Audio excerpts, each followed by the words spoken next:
Hi all, this is Temi of Living Letter Plans, and in this video I'm showing you how to create these pretty floral patterns using just some simple elements.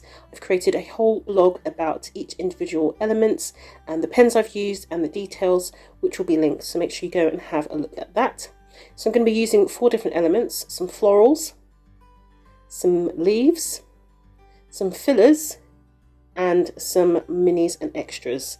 And these will all be detailed in the blog for you, along with the pens that I'm using, which are some calligraphs and acrylographs from the Flourish and Blossom collection. So the first design I'm going to show you is what I call a block pattern, because basically what I do is pick a segment of space and fill in that whole area with some floral designs.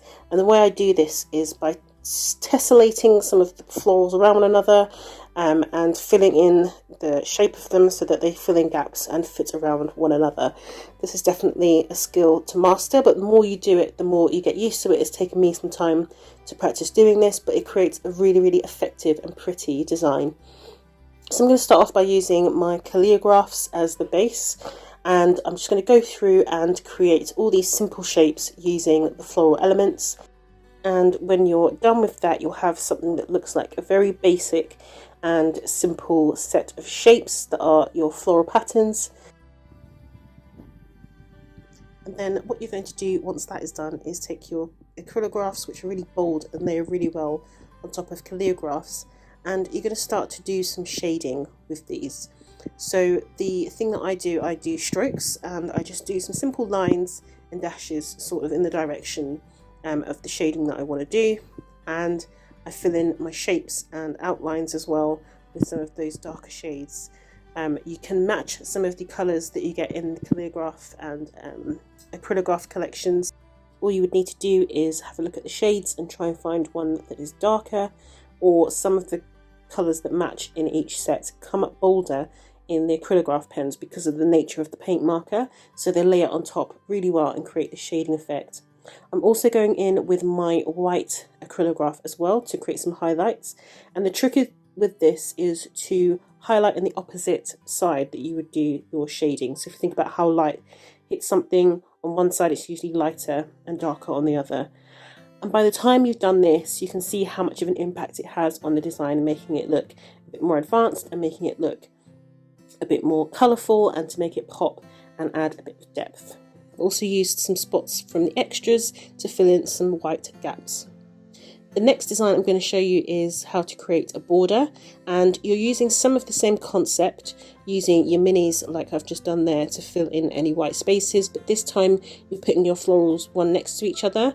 And these designs are great to use at the bottom of pages. You can do them across a double page spread or at the bottom of boxes or sections, and they look really pretty and effective, like they're growing out of the base of the page.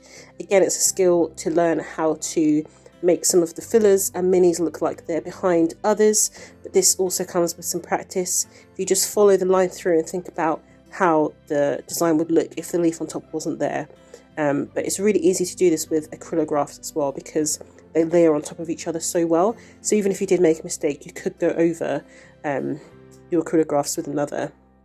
Then again, like I always like to do, I'm just adding some highlights with my white acrylograph pens, and that is the border design done.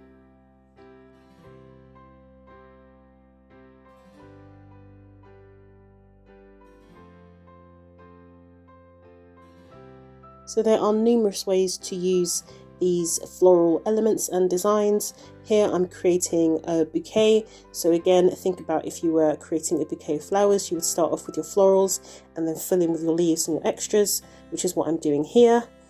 And it creates a lovely bouquet pattern. And what you can also do is pick elements from just one of the categories. So let's say, for example, I'm going to do just the leaves. And here you can just use either the border or the bouquet or tessellating pattern like I'm doing here, and create a different type of design. You can use just the extras and the minis. If you want to create a more dainty design, the possibilities are endless.